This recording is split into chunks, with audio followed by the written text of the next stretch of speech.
C'est surtout une escroquerie intellectuelle. Le gouvernement veut faire croire que le problème du logement vient des propriétaires qui abusent d'une situation de rentier. C'est totalement l'inverse. Le problème du logement vient d'une trop grande différence entre l'offre et la demande dans certaines zones. Du coup, il veut faire croire qu'en régulant les loyers et qu'en bloquant le prix des loyers, la situation va s'améliorer. C'est complètement faux. Pourquoi ? Parce que c'est d'abord un très mauvais message. On va se retrouver avec des propriétaires à qui on impose un loyer médian, plus 20%, donc par définition, tous les loyers vont arriver à plus 20% du loyer médian. La seconde chose, c'est que ça va les décourager d'investir dans la rénovation de leurs appartements. Il est évident que si on bloque le prix du loyer, certains propriétaires vont se dire « Pourquoi rénover mon appartement ?»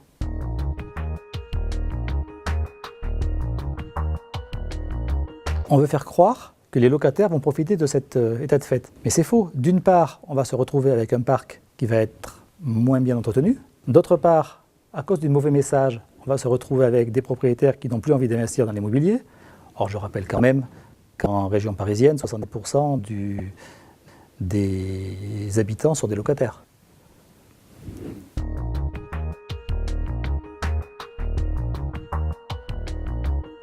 Et bien justement, c'est un problème, c'est inapplicable. Puisqu'aujourd'hui, les 4 facteurs retenus sont la surface de l'appartement, le nombre de pièces, la localisation et l'âge de l'immeuble. Bon, on sait qu'à Paris, de mémoire, je crois que c'est 70% des appartements ou des immeubles datent d'avant 1950. Ça, c'est le premier point. La seconde chose, c'est que studio d'une certaine taille, on peut plus ou moins le maîtriser. Ensuite, ascenseur, pas ascenseur. La zone, on travaille par arrondissement, on travaille par quartier administratif. Un arrondissement, par exemple, est-ce qu'on va faire une moyenne entre Barbès, dans le 18e, et l'eau de la butte Montmartre? Est-ce que dans le 17e, on va faire une moyenne entre Guimauquet et l'Étoile? Donc aujourd'hui, on ne sait pas.